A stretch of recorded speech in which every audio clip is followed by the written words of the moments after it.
आज के इस वीडियो में हम लोग क्लास 12th का बिजनेस स्टडीज़ का लेसन 6 स्टाफिंग, जिसका हिंदी होता है नियुक्तिकरण का, पार्ट 9 को कवर करेंगे। और पिछले वीडियो में पार्ट 8 मैंने अपलोड कर रखी हूँ, जिस वीडियो में कर्मचारी के भर्ती प्रक्रिया, process of requirement of employees के बारे में डिस्कस कर रखी हूँ। तो पहले आप लोग वो वीडियो दिखा है ताकि आप लोग को ये वीडियो ज़्यादा बेनिफिट साबित हो सके, क्योंकि चीज़ों को स्टेप बाय स्टेप समझने से जो कॉन्सेप्ट क्लियर का जो इंपॉर्टेंस निखर कर आता है, उसका एक अलग ही महत्व होता है।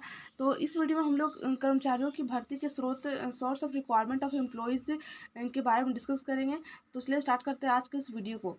तो कर्मचारियों की भर्ती के स्रोत, अर्थात जो किसी भी संगठन या किसी भी व्यवसाय में या किसी भी कंपनी में जो जो कर्मचारियों को जो रिक्वायरमेंट होती है, जो नीड होती है, जितनी भी कर्मचारियों को उस व्यवसाय की नीड होती है, तो उसको कहाँ से फुलफिल किया जाता है, कौन कौन से स्रोत से कर्मचारियों को रिक्वायरमेंट की पूरी की जाती है। तो उस स्रोतों के बारे में हम लोग डिस्कस करेंगे कि कौन कौन स्रोतों से लाकर हम लोग अपने कर्मचारी को अपने व्यवसाय में फुलफिल करते हैं उसकी रिक्वायरमेंट को।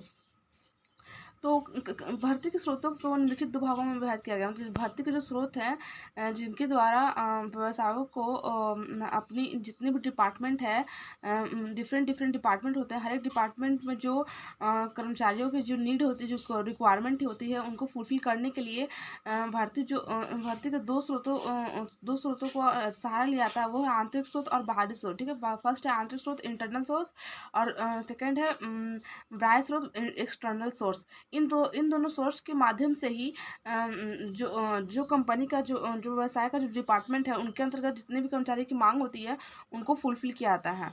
तो उपयुक्त दोनों स्रोतों को निम्नलिखित प्रकार से दर्शाया जाता है। तो भर्ती के स्रोत, तो इस प्रकार आप लोग अच्छा से सजा कर लिखिएगा, डेकोरेशन के साथ लिखिएगा, तो ज़्यादा बेनिफिट होगा, ज़्यादा आप लोग को मार्क्स अर्न करने को मिलेंगे एग्जामिनेशन के दौर में। तो फर्स्ट है आंतरिक स्रोत, इंटरनल सोर्स, और सेकंड है बाह्य स्रोत, एक्सटर्नल सोर्स। तो आंतरिक स्रोत, तो आंतरिक स्रोत का मतलब किसी भी कंपनी, किसी भी व्यवसाय या किसी भी संगठन या किसी भी संस्था के अंतर्गत कंपनी व्यवसाय के अंदर से ही कर्मचारियों को चयन करना, तो कर्मचारियों को अंदर से ही ढूंढ कर लाना, अपने अपने उस डिपार्टमेंट की डिमांड को फुलफिल करना, जो कि रिक्त है।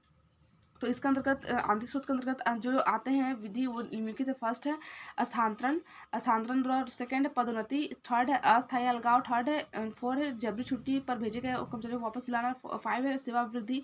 और जो हम लोग को बाह्य स्रोत है, इसके अंतर्गत जो बाहर इन्वायरमेंट से कर्मचारियों को ढूंढ कर लाना ही बाह्य स्रोत कहलाता है, जिसमें आंतरिक स्रोतों से कोई मतलब नहीं होता है। यह बाहरी कर्मचारी होते हैं जो बाहर से खोज कर लाए जाते हैं संस्था के लिए, जो संस्था के लिए उपयुक्त होते हैं। फर्स्ट है पूर्व के कर्मचारी, सेकंड है वर्तमान कर्मचारियों के मित्र और रिश्तेदार, फिर से थर्ड है कारखाने के फाटक भर्ती, फोर है कैंपस भर्ती, फाइव है विज्ञापन, श्रम ठेकेदार, प्रशासन, श्रम संघ। तो अब इसका हम लोग डिटेल में एक्सप्लेनेशन समझते हैं। तो आंतरिक स्रोत का हम लोग डिटेल में एक्सप्रेशन समझते हैं। जब संस्था के अंदर एक कार्यरत कर्मचारियों में से ही विभिन्न रिक्त पदों को भर्ती की जाती है, तो इसे आंतरिक स्रोत से भर्ती करते हैं। मतलब इससे आपको बाहर से कोई लेन देन नहीं होता है, सिर्फ संस्था के अंदर से ही लेन देन, तो संस्था के अंदर ही कर्मचारियों को पुनः रिक्त स्थानों को भर्ती की जाती है। इसी को हम लोग आंतरिक स्रोत भर्ती करते हैं। इसके मुख्यतः निम्नलिखित स्रोत है। फर्स्ट है स्थानांतरण, ट्रांसफर। स्थानांतरण से आशा कर्मचारियों के पद, उत्तरदायित्व अथवा वेतन में कोई परिवर्तन किए बिना, मतलब उनके रिस्पॉन्सिबिलिटी और उसका सैलरी में कोई भी चेंजेस किए बिना उसका कार्यस्थल विभाग अनुभाग को परिवर्तित करने से है। मतलब स्थानांतरण का मतलब है कि उसमें उसका उत्तरदायित्व वेतन में कोई परिवर्तन नहीं किया, बस उसका जो डिपार्टमेंट है, अगर वो सब डिपार्टमेंट है तो उसको टॉप डिपार्टमेंट में भेज देना, या उसको कोई अदर डिपार्टमेंट में भेज देना। उसी को हम लोग क्या कहते हैं, ट्रांसफ़र कहते हैं। ट्रांसफ़र का प्रोसेस इसी के थ्रू कंप्लीट होता है। अतः किसी विभाग में रिक्त हुए पदों को भरने के लिए अन्य विभागों का स्थानांतरण करके कर्मचारियों में लाया जाता है। अतः किसी विभाग में रिक्त हुए पदों को अन्य विभागों का स्थानांतरण द्वारा कर्मचारियों को लाया जा सकता है। सेकेंड है पदोन्नति, प्रमोशन के माध्यम से। पदोन्नति से आशय कर्मचारियों को किसी उच्च स्थान पर नियुक्त करना है, जिससे उसकी अधिकारों, दायित्वों और वेतन में वृद्धि हो जाए। अर्थात स्थानांतरण में था कि मतलब बिना किसी रिस्पॉन्सिबिलिटी, बिना किसी वेतन में चेंजेस किए बिना उसको एक विभाग से दूसरे विभाग में शिफ्ट करना। और इसमें है कि पद के साथ साथ आपका उसको उच्च स्थान दिया जाता है। ठीक है, उच्च टॉप लेवल के स्थान पर दिया जाता है। फिर से उनको राइट दी जाती है, उनको रिस्पॉन्सिबिलिटी, उनके सैलरी में इंक्रीजेस दी जाती है। और जब संस्था में कुछ पद रिक्त हो जाते हैं तो कर्मचारियों को पदोन्नति करके ऐसे रिक्त स्थान को भरा जा सकता है। उन्हें पदोन्नति के माध्यम से, प्रमोशन के माध्यम से इन रिक्त पदों को भरा जाता है। इस प्रकार पदोन्नति द्वारा महत्वपूर्ण पदों को तुरंत नियुक्ति की जाती है और पदोन्नति द्वारा भर्ती अत्यंत प्रभावी रहती है, क्योंकि व्यक्ति पूर्ण उत्साह कार्य करता है। क्योंकि कोई व्यक्ति चाहता है कि हम मेरा प्रमोशन हो और मेरा भी जीवन स्तर अच्छा हो, सामाजिक आर्थिक और राजनीतिक तौर पर मेरा मेरा जो लाइफ है वो अच्छा चले। तो इसलिए वो अंदर से और एक्साइटमेंट होता है और अपना पूरा 100% देता है किसी भी कंपनी किसी भी व्यवसाय को, और जिससे कि व्यवसाय को भी बेनिफिट होता है और उस व्यक्ति इंडिविजुअल पर्सन को भी जिससे जो कि वो उस काम को कर रहा है, क्योंकि इससे संस्था का गोल अचीव होता है और उस पर्सन को भी अपना काम करने में इंटरेस्ट डेवलपमेंट होता है। थर्ड पॉइंट है अस्थायी अलगाव। इसका अर्थ नियोक्ता के प्रयास के कर्मचारियों को नियोजन से कुछ समय के लिए दूर करना।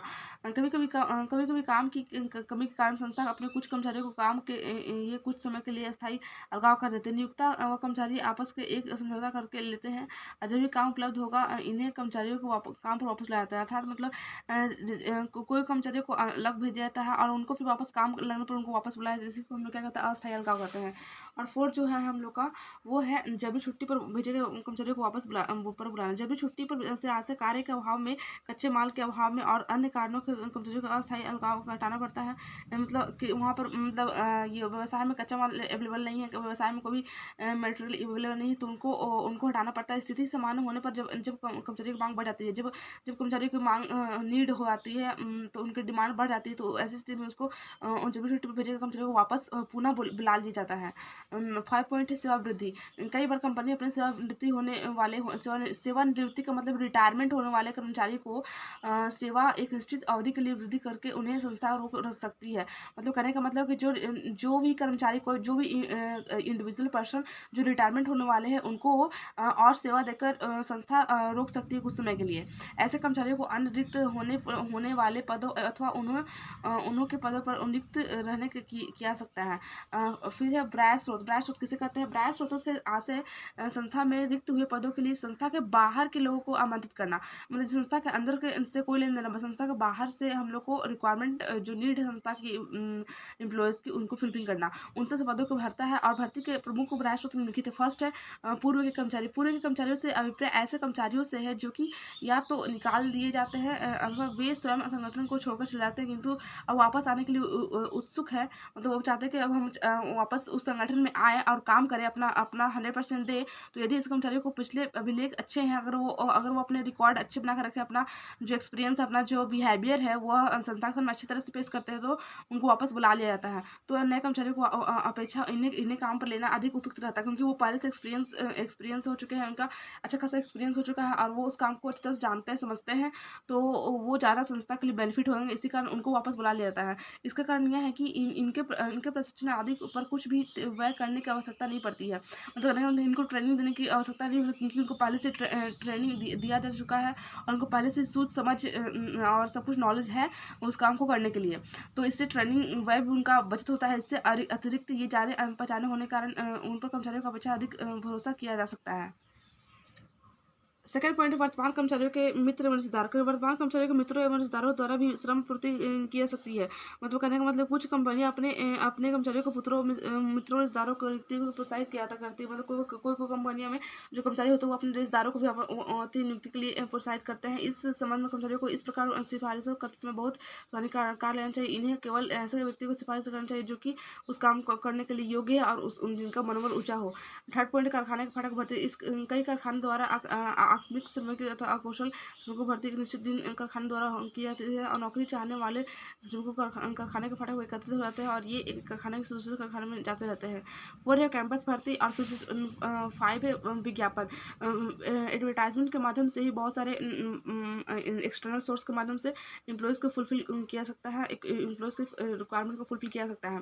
विज्ञापन भी श्रम शक्ति की पूर्ति एक महत्वपूर्ण साधन है, किंतु इसका उपयोग प्रायः विशिष्ट योग्यता वाले कर्मचारियों की भर्ती के लिए किया जाता है।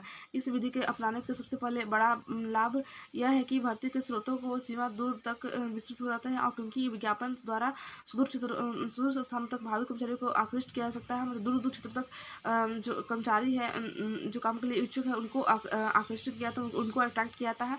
वे प्रकाशन है 17 पॉइंट। आजकल इंटरनेट के माध्यम से भर्ती माध्यम बनाया सकता है। आजकल इंटरनेट को भर्ती का माध्यम बनाया जा सकता है। बड़े बड़े कंपनियां इंटरनेट के पर भर्ती के लिए विशेष वेबसाइट बनाती है। मतलब जो कंपनियाँ हैं वो बड़े बड़े वेबसाइट बनाती है इंटरनेट के द्वारा अपने रिक्वायरमेंट को फुलफिल करते हैं। Thank you so much watching this video.